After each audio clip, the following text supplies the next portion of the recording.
Bismillahirrahmanirrahim. Assalamualaikum Ustaz. Waalaikumsalam warahmatullahi wabarakatuh. Apa hukumnya memajang foto keluarga di rumah atau menaruh foto makhluk hidup? Terima kasih. Pembahasan ini sudah tuntas diuraikan oleh para ulama. Bahkan ada beberapa tafsir yang spesifik membahas masalah ini. Misal, Rawa'i'ul Bayan dengan fi ayatil ahkam, itu karya Syekh As-Sabuni, 3 jilid. Dalam salah satu pembahasan ayat spesifik membahas ini sampai ke patung dan sebagainya. Ini pembahasan tentang foto, ada 3 rincian ulama. 1, ada ulama yang menolak total gambar-gambar termasuk foto makhluk hidup yang ditampilkan secara total, kecuali dalam kondisi-kondisi yang darurat untuk identitas seperti KTP di paspor dan sebagainya. Baik ya, itu satu pendapat yang pertama dulu. Kedua, ada yang berpendapat tentang kebolehannya secara mutlak, boleh-boleh saja, tidak ada masalah di sini. Mau foto keluarga sendiri misalnya, atau foto-foto tertentu seperti foto presiden misalnya kan dipajang dan sebagainya, kan tidak menjadi keluarga inti dari seseorang, kan? Kecuali keluarga inti beliau. Yang ketiga, ada yang melihat sebabnya. Kenapa dulu ada gambar-gambar yang terlarang, kenapa ada yang tidak terlarang? Yang tidak terlarang misalnya kayak tumbuhan, kan? Ada beberapa bagian yang diperkenankan tertentu. Nah, dilihat sebabnya, karena pada masa itu terlarang, gambar-gambar tersebut disajikan untuk menampilkan pengkultusan yang melebihi batas kekaguman. Sehingga dari situ ada getaran-getaran kepada jiwa yang menghadirkan suasana, menampung provokasi setan, memberikan gambaran seakan-akan foto ini memberikan aura tertentu. Atau minimal sedang menatap saya, seakan-akan terasa hidup dan sebagainya, dan seterusnya, dan seterusnya. Sehingga di beberapa kejadian, kadang itu dijadikan sebagai penopang, pemberi semangat, penguat, jadi jimat, jadi macam-macam, dan sebagainya.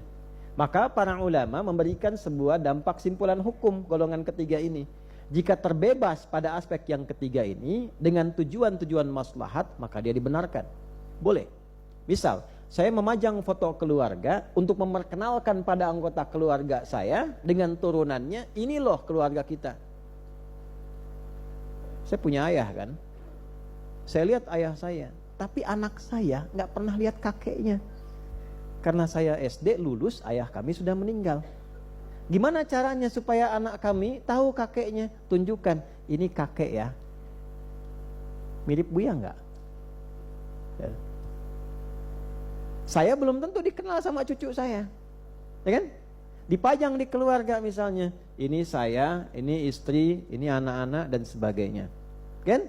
Nanti lahir cucu-cucu lihat, oh ini kakek, dan seterusnya. Untuk memperkenalkan boleh, sah.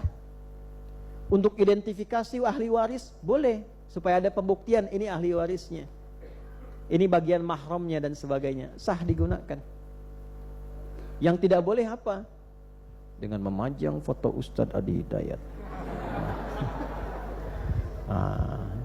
Misalnya akan ada kekuatan tertentu, itu yang nggak boleh, ya kan? Foto ayah Anda nggak pernah dipajang. Anda yang nggak punya hubungan sama Ronaldo dipajang fotonya. Misalkan, jelas nggak? Nah ini yang ketiga. Nah yang ketiga ini dianggap oleh sebagian ulama-ulama yang kekinian pula itu lebih moderat. Artinya apa? Lebih masuk dari struktur istinbat ahkamnya, perumusan hukumnya, lebih mudah dipahami berdasarkan sebabnya.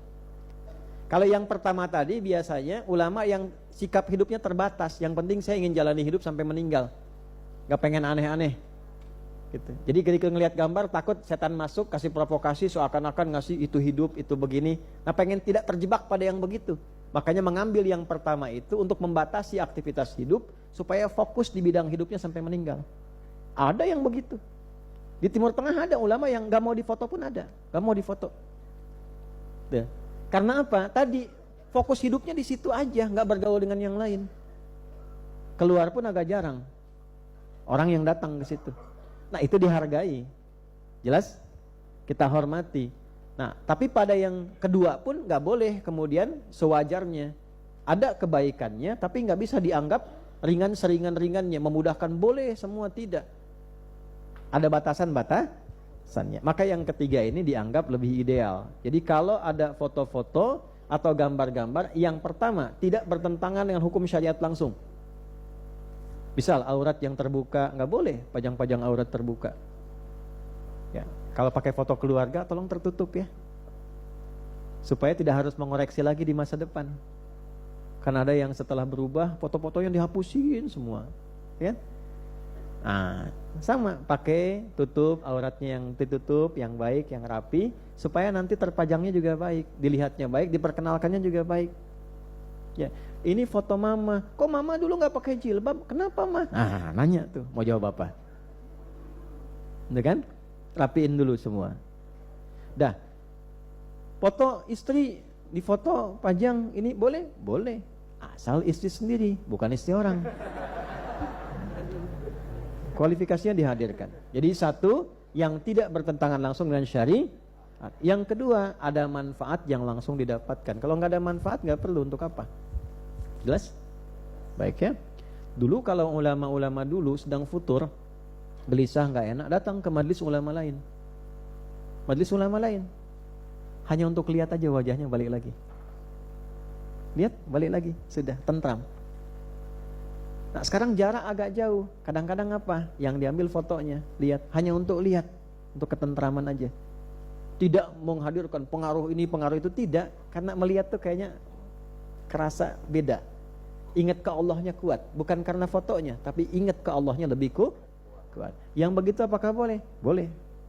Yang tidak boleh mengkultuskan. Paham? Baik. Wallahu ta'ala alam bis-shawab.